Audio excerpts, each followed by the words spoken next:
Mais uma boa oportunidade que Deus nos dá para poder buscar a face dEle, aprender da palavra e poder aproximar dEle. Quando nós nos aproximamos do Senhor, Ele se aproxima de nós. A Bíblia diz: chegai-vos a Deus, que Deus chegará a vós outros. Quanto mais você busca a Deus, mais perto dEle você se encontra.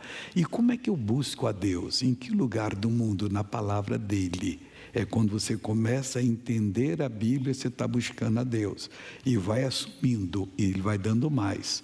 A máxima que Jesus diz sobre isso é assim: a quem tem, mais se lhe dará.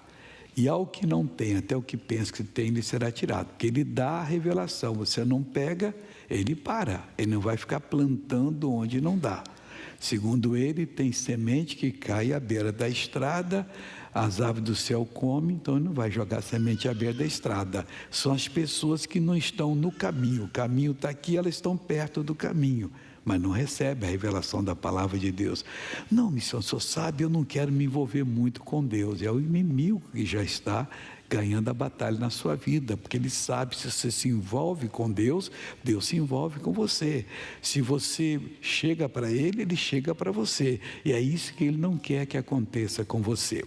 Segunda, da parábola do semeador ainda, é a semente que cai em solo cheio de pedras. Você precisa pedir a Deus: Deus, mostra para mim, não para o pastor, para ninguém, o que está errado na minha vida. Às vezes você tem um ódio de muitos anos no coração de alguém, isso é pedra, não permite a palavra de Deus de crescer. Na hora que vem a aprovação, aquilo ali esquenta e você sai fora da presença de Deus. Então não vai plantar semente em você. Às vezes coisas erradas que você gosta de pensar, de desejar, tem que tirar tudo isso. Chegai-vos a Deus, Deus chegará a vós outros. Ele vai purificar o seu coração. Outra, que é a semente, que Ele não vai jogar a semente ali, é a terra que tem espinho, porque ali não dá nada. O espinho mata tudo que está ao redor dele. Um dia você for numa roça, uma fazenda, peça a pessoa para te mostrar um pedaço da terra onde tem espinho. Nem capim dali, simplesmente fica improdutiva aquela terra. Mas se você for a boa terra, você vai produzir a 30 por 1, significa 3.000% de retorno, 60 por 1, 6.000%, e 100 por 1, 10.000%. E tudo isso é Deus que faz para poder abençoar você. Esses dias eu estou começando o culto, e esse é o último deles, com o Salmo 119. O Salmo 119, ele tem 22 divisões, cada divisão tem 8 versículos, ao total 176. Essas 22 divisões começam com uma letra do alfabeto hebraico, cada uma delas. Cada letra leva, desde a primeira letra até a última, 8 versículos com ele, 8 revelações. Esse aqui chama-se Val ou Vave, é a mesma coisa. E é a 6ª letra. Nós já vimos aqui 4, 5 versículos, agora vamos ver 3, que é o total, dão 8. Começa assim: venham também sobre mim as tuas misericórdias, ó Senhor, e a tua salvação segundo a tua palavra. Ele desejou que viesse, é Deus falando: eu quero enviar minhas misericórdias para você. O que é misericórdia de Deus? É um ato que Ele faz a seu respeito, que você vai se livrar dos seus problemas. Além delas virem, a salvação também virá, mas Ele explica, segundo a palavra dEle. Você não tem que confiar em quem quer que seja, nem em mim, nem em outro pregador, nem da nossa igreja, de qualquer lugar do mundo. O mundo está cheio de religiões e de igrejas aí. Você tem que entender o que Deus fala e crer naquilo. Não, porque se o R.R. Soares falar, eu creio, eu confio nele. A Bíblia diz: maldita é a pessoa que confia no homem. Não tem que confiar em ninguém, você tem que confiar no Senhor. O que Ele fala é verdade, não tem um pingo de maldade nem de erro. Aquilo ali é para acertar a sua vida. O versículo 2 diz assim: assim terei que responder o que me afronta. Se você não receber as misericórdias do Senhor Deus e a salvação que Jesus dá, você não vai poder responder ao que te afronta. Às vezes é uma doença que está começando, você nem sabe. Um médico uma vez me disse: pastor, quando o câncer aparece, já tem 5 anos, está trabalhando no corpo da pessoa. Então, com Deus, a gente resolve qualquer coisa. Você percebe e manda. Hoje me deram um testemunho de um rapaz que vem aqui na igreja. E ele contou para o outro que usava óculos, ele não queria óculos. Aí ele ouviu o meu testemunho, que eu amaldiçoava o óculos. Aquela mesma palavra que falou comigo, falou com ele. Ele começou a orar. Ele disse: olha, estou lendo agora sem óculos, já deixei. Então, mas o que ele fez? Ele perseverou. Eu dizia para o óculos: eu não te aceito. Mas falava assim, não é assim, eu não te aceito. Não, eu não te aceito. Um dia eu vou te jogar fora. E Deus, eu não sabia determinar, brigando todo dia até que eu me livrei disso. Você também há de se livrar. Então ele fala assim terei que responder o que me afronta, pois confio na tua palavra. Quem confia na palavra de Deus não tenha medo de um alvo de bruxaria, feitiçaria, de uma coisa que disseram: isso aqui é um trabalho feito contra você, esse trabalho está lhe afrontando. Você vai responder à altura, com o poder de Deus, vai desmanchar e vai mandar embora. E na hora que formos orar aqui hoje, você entra na oração, abre o coração, porque Deus visita e Deus abençoa. E diz mais o versículo aqui: e de minha boca, esse foi o último culto agora, não tires nunca de todo a palavra de verdade. Às vezes você está um pouquinho fraco na fé, e Deus então tira a palavra dele que você não está utilizando, para você sentir falta. Mas o salmista, usado pelo Espírito Santo, diz: não tire de todo. Se você ficar sem a palavra, você está roubado. O bicho vai entrar e vai lhe atacar. Jesus falou uma vez que quando o espírito maligno sai de uma pessoa, ele anda por lugares áridos, desérticos. Aí ele diz assim: está ruim para ele, eu vou voltar para a casa que eu saí. Ele vem devagarinho, com medo de Jesus estar ali, né? E fica só olhando. Aí ele vê que você está sozinho, Deus abandonou você, porque você está no eu. Chama mais 7, por hora que ele vem, entram. Agora serão 8. Então você não faça isso. Você está meio frio? Faz uma oração, faz um jejum, um pequeno jejum. Deus, eu quero me avivar, eu preciso sentir a tua presença. Eu não posso ficar sem o Senhor, que é o meu protetor, o meu guarda. E ele vai voltar para você. Ele fala aqui: e de minha boca não tires nunca de todo a palavra de verdade, que é a palavra de Deus, pois me atenho aos teus juízos, eu me limito nos teus juízos. Há um limite para nós. Nós não podemos querer além daquilo que Deus dá para nós, e nem devemos querer a quem também. Nós devemos ficar na palavra de Deus. O que Deus dá para uma pessoa, irmão, supre todas as necessidades, em todos os sentidos, e você vai ser abençoado. Mas no seu coraçãozinho, tire tudo que não presta, lembrança do passado, desejos errados, maldade contra alguém, não. Seja uma pessoa pura, que Deus só pode habitar no coração puro. Aí diz mais assim: assim observarei de contínuo a tua lei, para sempre eternamente. Você só consegue observar de contínuo, para sempre e eternamente, a lei de Deus, se o primeiro versículo está aqui, olha: você se ater, você se limitar, apegar-se também aos juízos de Deus, aquilo que ele declara. O que ele declara é um juízo, aquilo ali é a sentença. Se ele fala que os seus pecados foram colocados sobre Jesus, foram. Você pode pedir perdão, que você vai ser perdoado, não vai ficar uma mancha. Se ele fala que suas enfermidades foram colocadas sobre Jesus e ele levou, levou mesmo. Você pode exigir, em nome de Jesus, que saia, porque você vai ficar livre desse mal. O rapaz ficou livre do lar. Agora a matéria nova, não, ainda tem matéria ainda, que eu dei no último culto. Aí ele fala assim: e andarei em liberdade, vou buscar os teus preceitos. Preceitos são regras, pequenos mandamentos, busque-os. Você vai andar em liberdade. Você não vai ter mais nada prendendo você, nada de desejo do passado.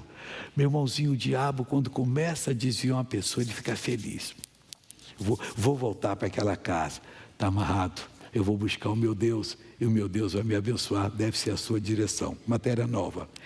Também falarei dos teus testemunhos perante os reis, e não me envergonharei, e alegrar-me-ei em teus mandamentos, que eu amo. Meu irmão, aprenda a amar o mandamento de Deus. O mandamento de Deus para fazer você uma pessoa sábia, uma pessoa forte, uma pessoa poderosa, para lhe dar vitória.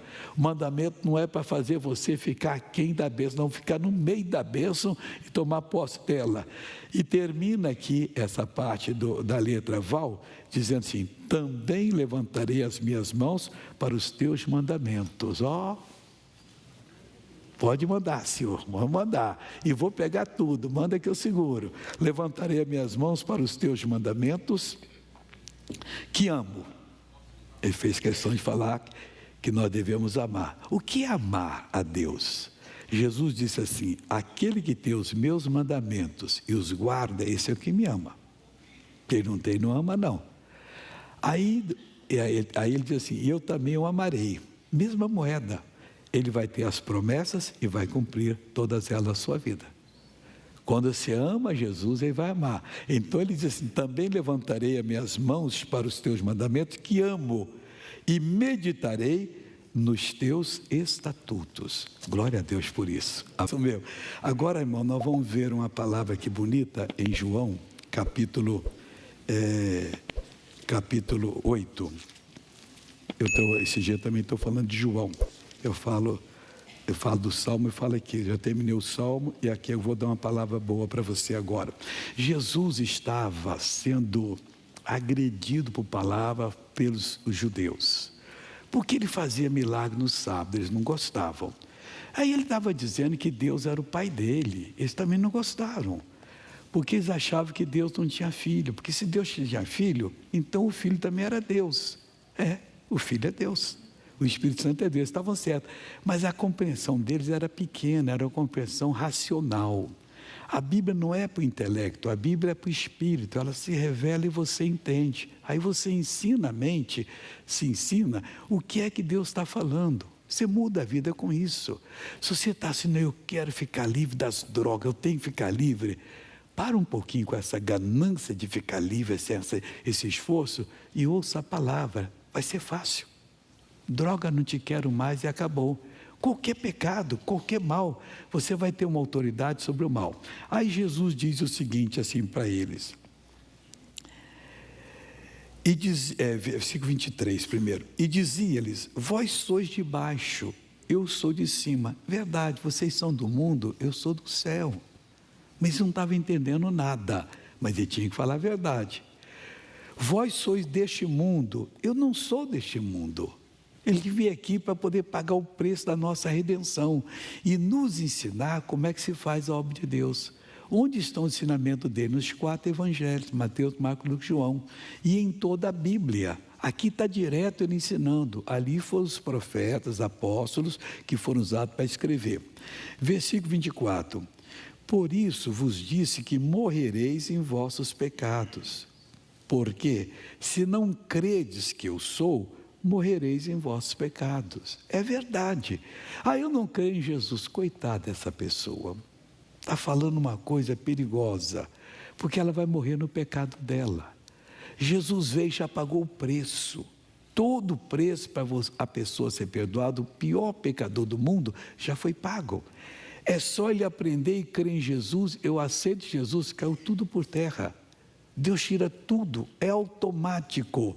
Aí ele disse: por isso vos diz que morrereis em vosso pecado, porque se não credes que eu sou, morrereis em vosso pecado. Na língua hebraica não tem essa palavra eu sou, porque só Deus é. Qual o seu, você é quem? Aí você fala: eu João, eu Maria. Eles não falam eu sou. Na língua russa é a mesma coisa. Pergunta um russo lá: Как ваше имя? Qual o seu nome? Ele vai dizer assim: Iá João, Iá Manuel, Iá Penha, por aí fora vai. Quer dizer, então Jesus diz assim, ele diz assim: se não credes que eu sou, quer dizer, está falando o nome de Deus. Isso foi o nome que Deus deu para Moisés, que Deus não era e nem será, ele é sempre. Morrereis em vossos pecados. Disseram-lhe, pois: quem és tu? Jesus lhes disse: isso mesmo que já desde o princípio vos disse. Muito tenho que dizer e julgar de vós. Ele tem muita coisa a falar da minha pessoa. da sua, e julgar de nós. Mas não é julgar para condenar. É quando nós descobrimos a palavra e cremos, Ele julga para nos absolver, para nos curar, para nos libertar. Jesus nunca vai pôr enfermidade na pessoa. Às vezes a pessoa quebrou o braço, Deus quebrou o meu braço para eu ser humilde. Não, Deus não quebra braço de ninguém. De uma fonte de água doce não sai água amarga, da fonte de água amarga não sai água doce. A fonte de água amarga é o diabo que faz as maldades. E a pessoa acredita isso a Deus. Não é essa sorte que Deus me deu, é mentira. A sorte que Deus te deu é ser abençoado por Jesus, ser uma pessoa livre e nunca mais sofrer. Para com essa ideia religiosa que é Deus que está te matando, que matou seu filho. Não, Deus não mata ninguém, Deus salva. Se você crê em Deus, Ele está dizendo: o número dos seus dias cumprirei, dos seus filhos também. Mas o meu filho está quase morrendo. Mas ora, sério, rasga o seu coração, faz igual a estéril Ana, que parecia uma bêbada, de tanto que ela orava. O sacerdote chegou: vai para lá, pinguça, sai da casa de Deus. Não, senhor, não é pinga não, isso que eu quero ter um filho, que eu sou estéril e vou dar esse filho para Deus. E deu, foi o profeta Samuel, graças a Deus por isso. Aí, isso mesmo já diz desde o princípio: muito tem que vos dizer e julgar de vós, mas aquele que me enviou é verdadeiro, é o Pai, esse é verdadeiro, e o que dele tem ouvido, isso fala o mundo. Presta atenção, mas não entenderam que eles falavam do Pai. Coitado, até hoje eles não entendem. Um dia aquele véu vai ser tirado e eles vão entender e vão aceitar Jesus. Então Jesus disse: muito tem que dizer e julgar de vós, mas aquele que me enviou é verdadeiro, e dele tem ouvido, isso fala o mundo. Nós precisamos ouvir de Deus, irmão. O mundo precisa ouvir de nós a palavra de Deus, e tem que ser de nós. Deus não vai mandar anjo fazer isso, eu e você vamos fazer. Mas como é que nós vamos ouvir? Nós vamos entender a palavra. Aí nós vamos traduzir para as pessoas vão ser abençoadas. Amém?